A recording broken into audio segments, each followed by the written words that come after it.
I stood in my empty kitchen on Thanksgiving morning, staring at the untouched turkey I'd prepared for 17 people who never came. That was the moment I realized 10 years of begging for scraps of love from my own children had finally broken something inside me that could never be repaired. 3 months later, I walked away from everything, the house, the money, the family name, and I never looked back. What they didn't know was that I wasn't just a grieving widow they could forget. I was the one who held all the cards. My name is Florence. I'm 72 years old now, and I'm here to tell you a story about what happens when you mistake someone's kindness for weakness and their silence for acceptance. Before we get into this, I'd love to know, where are you watching from? Drop your city or state in the comments. I always wonder who's listening to these stories of mine. Now, let me take you back to where it all began. 38 years ago, I married the love of my life, Richard. We built everything together. A beautiful home in a quiet neighborhood in Connecticut, 3 children who we raised with every ounce of love we had, and a life that felt like it was pulled straight from the pages of a storybook. Richard worked in commercial real estate development, and I was a school librarian for 30 years. We weren't extraordinarily wealthy, but we were comfortable, stable, and happy. Richard was my best friend. Every morning he'd kiss my forehead before I even opened my eyes. Every evening we'd sit on our back porch with sweet tea in the summer or hot cocoa in the winter, talking about everything and nothing. When our kids were young, our house was the gathering place. Birthday parties, holiday dinners, Sunday barbecues. Our home was always filled with laughter and love. Our 3 children, Lauren, Michael, and Jennifer, they were our whole world. Lauren was our firstborn, strong-willed and ambitious. Michael was our middle child, quieter but thoughtful. Jennifer was our baby, always the one who needed us most, or so I thought. We paid for their college educations without them taking on a penny of debt. We helped with down payments on their first homes. We babysat our grandchildren every week. We celebrated every milestone with them. Graduations, promotions, first steps, first words. We were a close family, or at least I thought we were. Richard and I had this tradition. Every Sunday we'd have dinner with at least one of the kids' families. It rotated, but someone was always there. Our dining room table had been custom made to seat 12 because we wanted everyone to fit comfortably. Richard would joke that our house had a revolving door because someone was always coming or going. I loved it. I loved the chaos, the noise, the feeling of being needed and wanted. Then came March 14th, 12 years ago, the day that changed everything. Richard had been feeling off for a few weeks, tired, some chest discomfort he kept brushing off as indigestion. I begged him to see a doctor, but you know how stubborn men can be. He kept saying he was fine, that he'd go next week, next month. Until one morning, he collapsed in our bedroom while getting dressed for work. The paramedics worked on him for 40 minutes. I watched them do chest compressions, shock his heart, try everything. But my Richard was gone. Massive heart attack.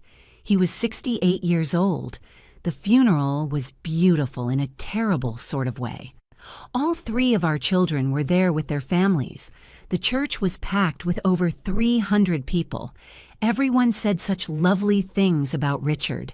What a good man he was. What a devoted husband and father. How he'd help this person with business advice or that person with a loan they never had to repay. I stood there in my black dress, numb, trying to hold myself together for the sake of our children and grandchildren. My grandson, Tommy, who was 6 at the time, held my hand during the service. He whispered, "Grandma, is Grandpa really not coming back?" I couldn't answer him. I just squeezed his hand tighter and tried not to fall apart. At the reception afterward, our house was full of people. Everyone brought food, shared memories, offered condolences. I moved through it all like I was underwater, hearing voices but not really processing words. My children handled the logistics. Michael greeted people at the door, Lauren organized the food, Jennifer made sure everyone had what they needed. I was grateful they were taking care of things because I felt like I was barely functioning. That night, after everyone left and it was just me and the kids, we sat in the living room where Richard and I had spent thousands of evenings together. Lauren made tea. Michael built a fire even though it wasn't that cold. I think he just needed something to do with his hands. Jennifer sat next to me on the couch, her head on my shoulder like when she was little. "We're going to get through this together, Mom," Lauren said. "We're family. We'll take care of each other." I believed her. God help me, I believed every word. In those first few weeks after Richard died, our kids were attentive. They called every day, sometimes twice a day. They stopped by with groceries and casseroles.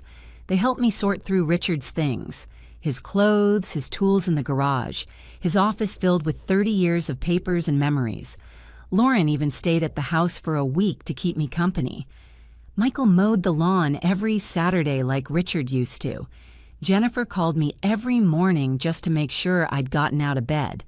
I thought, this is what family does. We support each other through the darkness. We'll get through this together. But then something shifted. It started small. The daily phone calls became every few days, then weekly, then sporadic. The visits became shorter, less frequent. I understood. They had their own lives, their own families, their own responsibilities. I didn't want to be a burden. I tried to give them space to live their lives while quietly drowning in my grief, alone in that big, empty house. That first Thanksgiving, without Richard, I assumed I'd spend it with one of the kids like we always had. We'd rotated holidays between their homes for years, but we'd always been together. Always. Lauren called me 2 weeks before Thanksgiving. "Mom, we're doing something small this year, just Brad's family. You understand, right? It's been such a difficult time for everyone." I felt a small pang in my chest, but I swallowed it down. "Of course, sweetheart, I understand." I called Michael. He was having Thanksgiving with his wife's family upstate. "Sorry, Mom. Maybe Christmas." Jennifer was going to her in-laws in Boston, so I spent that first Thanksgiving without Richard completely alone. I made myself a small dinner, set one place at the table, and tried not to look at the empty chair across from me where Richard should have been sitting. I told myself it was just one holiday. Things would get back to normal. Christmas came. This time, I reached out earlier. I offered to host like I always had, to cook the prime rib Richard and I used to make together, to set up the tree and make the house festive like old times. But Lauren said they were doing Christmas morning, just with Brad's parents. Michael was taking his family to Disney World. Jennifer said she'd try to stop by for a quick visit on Christmas Eve, but she never showed. I sat in my living room on Christmas morning, surrounded by wrapped presents for my children and grandchildren that no one came to collect. The lights on the tree blinked in the silence. That's when I started to realize this wasn't temporary. Year 2. I tried again. I called well in advance, offered to travel to them instead, suggested we could do a small dinner at a restaurant if hosting was too much. There was always a reason, always an excuse. They were busy. Plans changed. Maybe next time. I remember Michael's birthday that year. I drove 2 hours to his house with a homemade chocolate cake, his favorite that I'd been making since he was 5 years old. I'd called ahead to make sure he'd be home. When I arrived, the house was full of cars. Through the window, I could see balloons, people laughing, my grandchildren running around. I knocked on the door with my cake, excited to surprise him. Michael answered, and his face fell. "Mom, what are you doing here?" "It's your birthday, sweetheart. I brought your cake." He glanced back into the house nervously. "Mom, this is really just a small thing with Sarah's family. It's not a good time." I stood there on his doorstep, holding that cake I'd spent all morning baking, and he didn't even invite me in. I left the cake on his porch and drove home crying. So hard I had to pull over twice. By year 3, I stopped being invited to my grandchildren's birthday parties. I'd find out about them later through photos posted on Facebook. There I'd see my entire family, my children, their spouses, my 8 grandchildren, even Richard's sister and her family, all together, celebrating, smiling, without me. I tried talking to Lauren about it once. I drove to her house unannounced. I was that desperate. She answered the door in her workout clothes, clearly about to leave for the gym. "Mom, what's wrong? Did something happen?" "I just wanted to talk. Can I come in for a minute?" She hesitated, checked her watch. "I have a class in 30 minutes. Can it wait, or can we talk on the phone later?" "Lauren, I never see you anymore. I never see any of you. I don't understand what happened. Did I do something wrong?" She got defensive immediately. "Mom, you're being dramatic. We're all just so busy. You know how it is with kids and work and everything. We'll make time soon, I promise." "You said that 6 months ago, and 6 months before that." "Well, maybe if you weren't so negative all the time, we'd want to visit more. You're always making us feel guilty." That cut deep. I wasn't trying to make anyone feel guilty. I was just trying to exist in my children's lives. But I apologized anyway. I actually apologized for wanting to see my own daughter, but soon never came. I kept trying, though. God help me, I kept trying. Every holiday, every birthday, every special occasion, I'd cook, I'd call, I'd wait. I'd prepare full holiday meals just in case someone decided to surprise me with a visit.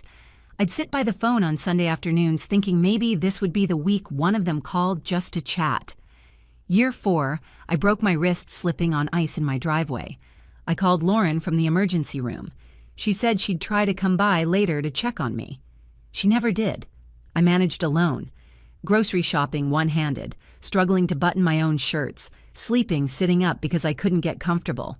Not one of my children came to help their 70-year-old mother with a broken wrist. Year 5, my granddaughter Emma got accepted to Yale, my alma mater. I found out on Facebook.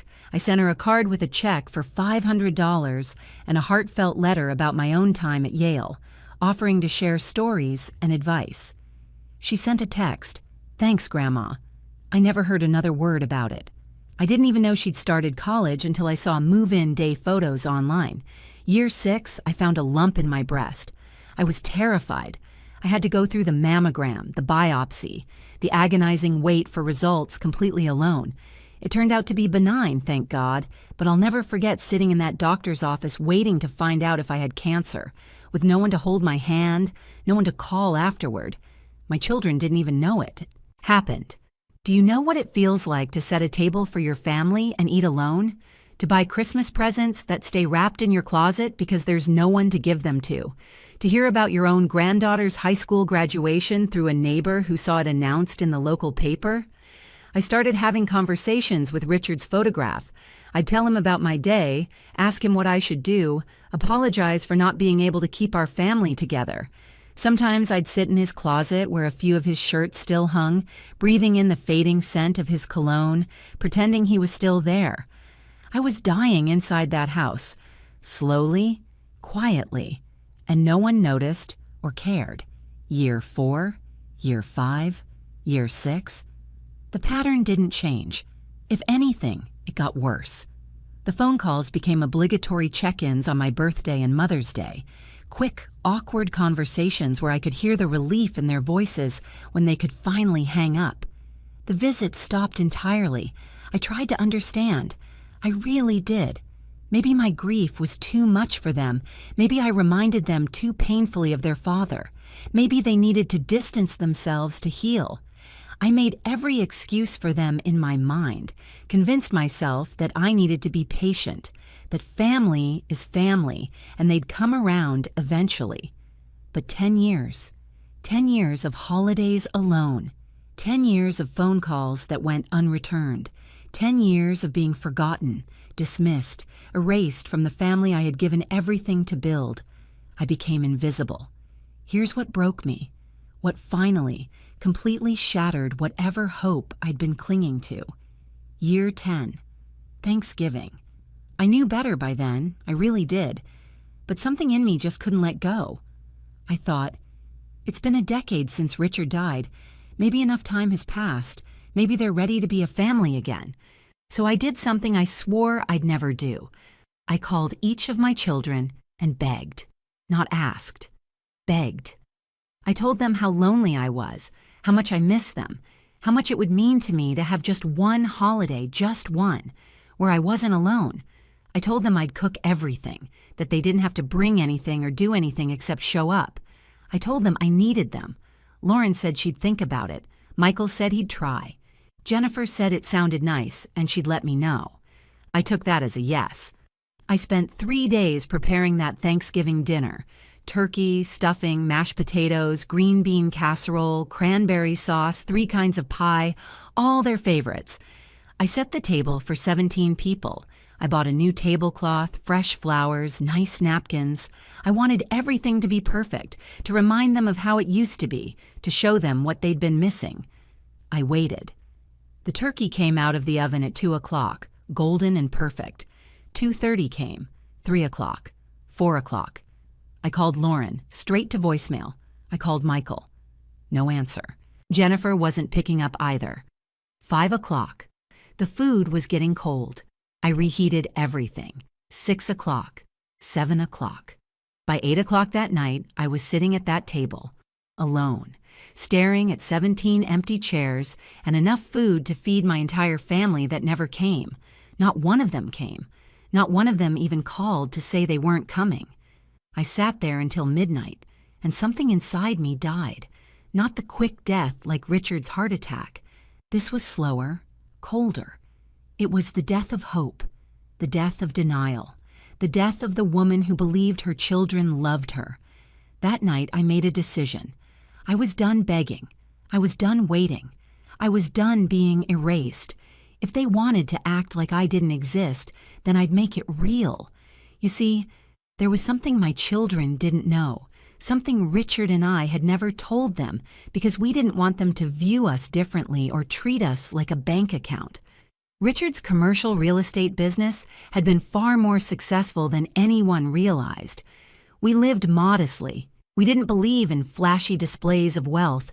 We wanted our children to learn the value of hard work, to build their own lives, to not depend on us financially. But we had money, significant money, investments, properties, accounts they knew nothing about. The house they grew up in, it was paid off decades ago and had tripled in value. Richard's life insurance policy, substantial. His retirement accounts and investments, even more substantial. And here's the thing, I had been managing all of it since Richard died. I'd been making sure the properties stayed profitable.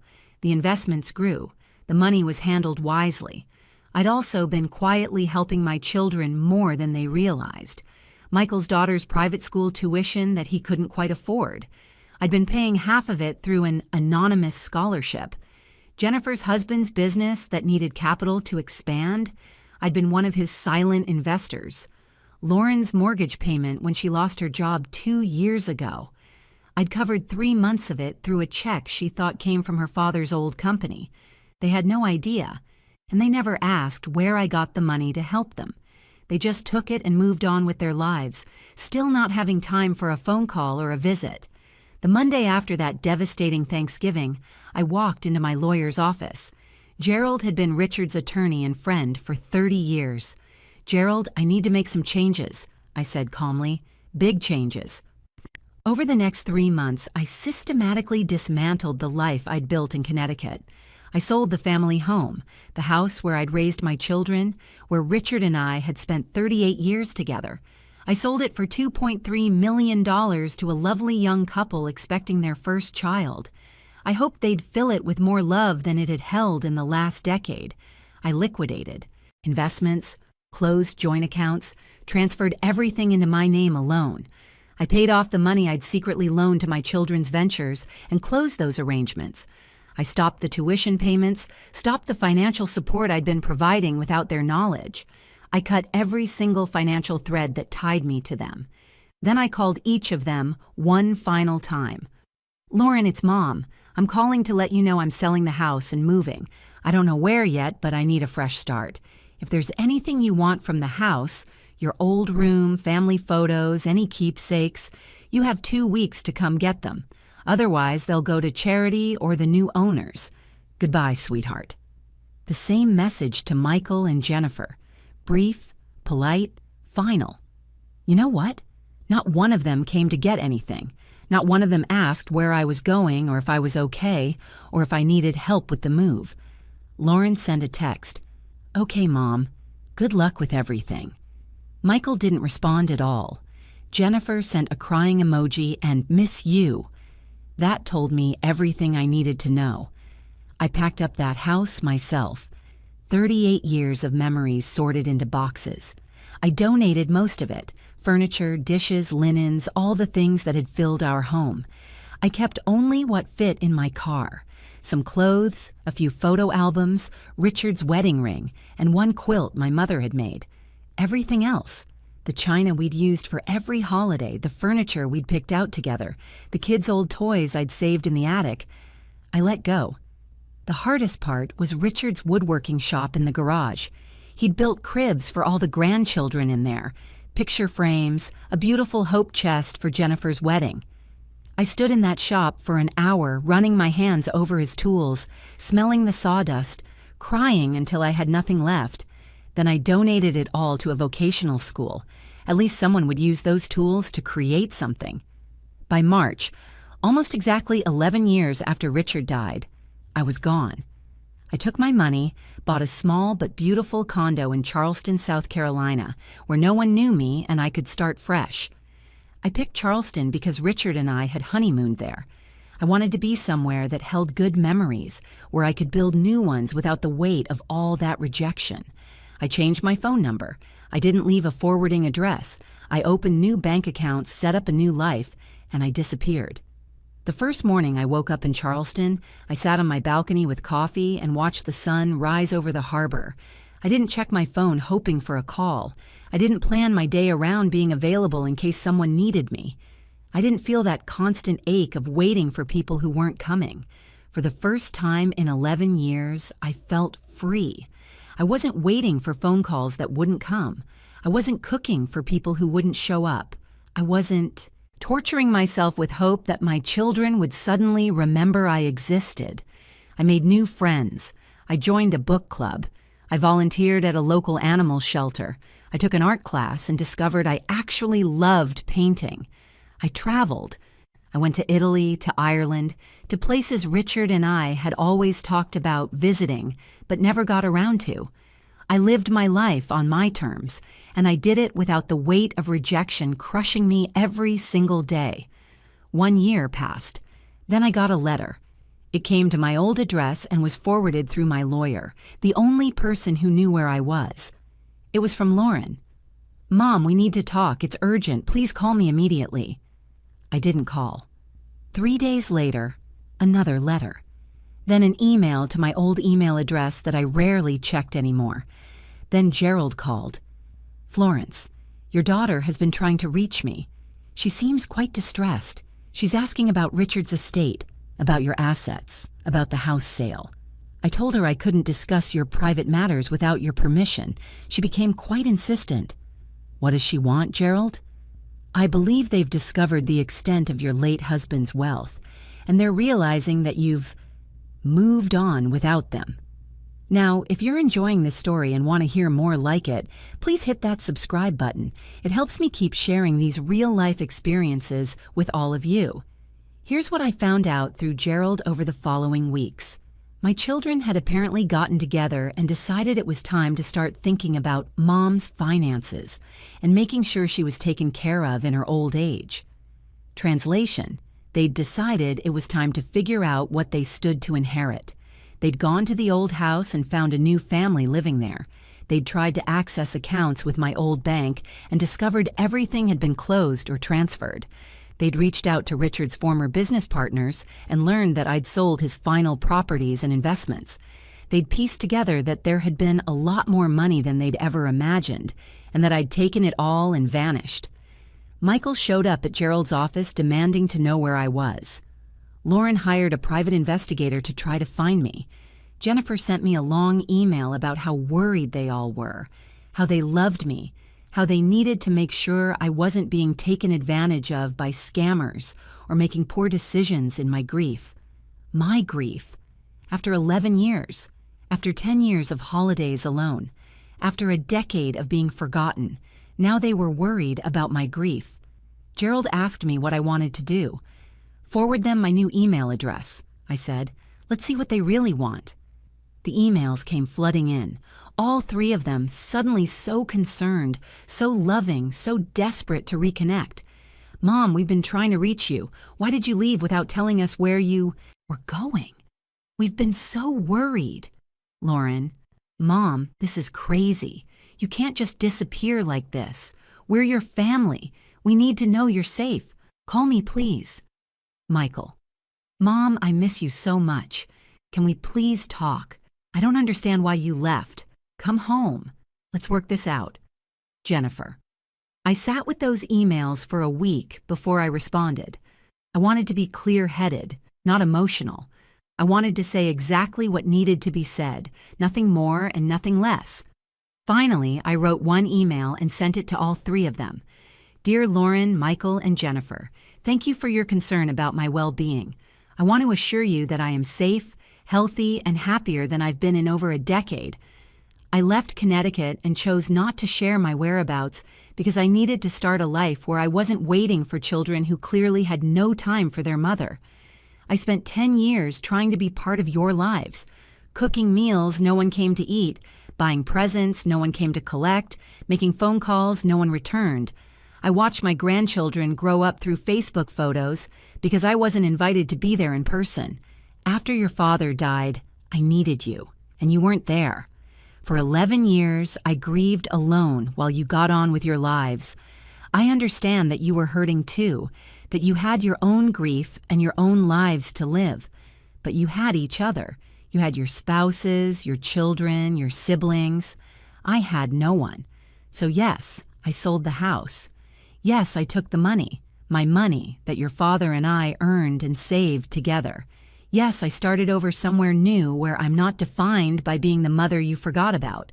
I noticed that you only reached out when you discovered there was money involved. For 10 years, you couldn't find time for a holiday dinner or a phone call. But once you learned about your father's estate, suddenly you're desperately trying to find me. That tells me everything I need to know about what I meant to you. I've built a new life now. I have friends who actually want to spend time with me. I have activities that bring me joy. I have a future that I'm excited about instead of a past I'm mourning. I'm not waiting anymore, not for phone calls, not for visits, not for the family I thought I had. You're adults with your own families, and I wish you nothing but happiness and success. But I'm done being an afterthought in your lives while you were everything in mine. If you truly want to rebuild a relationship with me, not because of money or obligation or guilt, but because you genuinely want your mother in your life, then we can talk about that. But it will be on my terms, in my time, and only if you're willing to acknowledge the hurt you've caused and actually show up consistently, not just when it's convenient. The money you're clearly concerned about, it's mine. I'll spend it, donate it, or leave it to whomever I choose. Your father and I helped you throughout your lives without expecting anything in return except love and respect. We paid for your educations, helped with your homes, supported your families. We did that because we loved you, not to create an obligation. But love and money are not the same thing, and you can't inherit a relationship you never maintained. I'm at peace with my decision. I hope someday you'll understand why I made it. With love, despite everything, Mom. I pressed send and felt a weight lift that I didn't even know I'd been carrying. The responses came fast and furious. Lauren was angry. How dare I accuse them of only caring about money? Michael was defensive. They'd been busy, they'd been dealing with their own issues. I was being unfair and dramatic. Jennifer was manipulative. She couldn't believe I'd abandoned my own grandchildren like this. Didn't I want to know them? But here's what none of them said. You're right. We're sorry. We should have been there. Gerald handled all of the legal inquiries. They had no claim to Richard's estate. It had all been left to me as his wife, and I had every right to manage it as I saw fit. They hired a lawyer who sent some threatening letters about elder financial abuse and undue influence. But those fell apart quickly when Gerald provided documentation showing that I was of sound mind, managing my own affairs competently, and had been the one handling all of the finances since Richard died. The truth was, they couldn't claim I was being taken advantage of when I was the one who had been making sound financial decisions for over a decade. The money wasn't gone. It was simply no longer accessible to them. After 6 months of legal posturing and angry emails, things finally went quiet. I heard through Gerald that they'd given up trying to locate me or contest anything. They'd moved on, probably convinced themselves that I was the villain in this story, that I was a bitter old woman who'd cut them off unfairly. And you know what? I was okay with that. Let them tell themselves whatever story they needed to tell. I knew the truth. I'm 72 years old now. It's been 18 months since I left Connecticut, and I haven't regretted it once, not one single moment. I wake up in my sunny condo overlooking the harbor, have coffee on my balcony, and spend my days however I choose. I have dinner with friends who actually show up. I babysit for my neighbor's grandchildren because she works late and trusts me, something my own children never let me do with my grandchildren. I've donated a significant portion of Richard's estate to causes we both believed in: literacy programs, children's hospitals, scholarships for first-generation college students. The house where I raised my children? The money from that sale went to build a community center in a low-income neighborhood. Richard would have loved that. I set up trust funds for my grandchildren, for their education, to be accessed when they turn 25. Not for my children to manage or control, but directly for those kids. Whatever mistakes their parents made, those children deserve opportunities. But the money comes with a letter from me explaining why they didn't know me growing up, telling my side of the story so that someday they can make their own decisions about the kind of family they want to be. The rest? I'm spending it on me.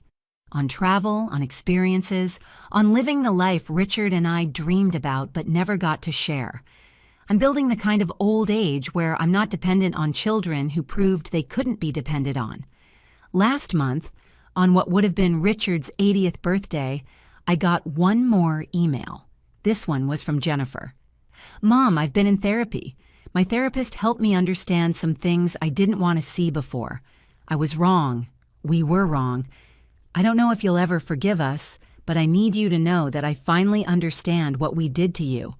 If you're willing, I'd like to try to rebuild our relationship, slowly, on your terms, like you said. I love you. I'm sorry it took me this long to say it properly." I sat with that email for a long time. Part of me wanted to delete it, to protect myself from more disappointment. Part of me wondered if this was genuine or just another manipulation. But a small part of me, the part that will always be a mother, no matter how much I've been hurt, wanted to believe that maybe, just maybe, one of my children had finally grown enough to see what they'd done. I haven't responded yet. Maybe I will, maybe I won't. The point is, I get to decide. I'm not desperate anymore. I'm not waiting anymore. I'm not begging anymore. I reclaimed my life, my money, my dignity, and my future. And if they want to be part of it now, they'll have to earn it the same way anyone else would, through genuine care, consistent effort, and respect. That's my story. A decade of being invisible, followed by the choice to disappear on my own terms. And you know what? Sometimes the best justice is simply refusing to stay in a place where you're not valued. I'm Florence. I'm 72 years old, and for the first time in 11 years, I'm finally free.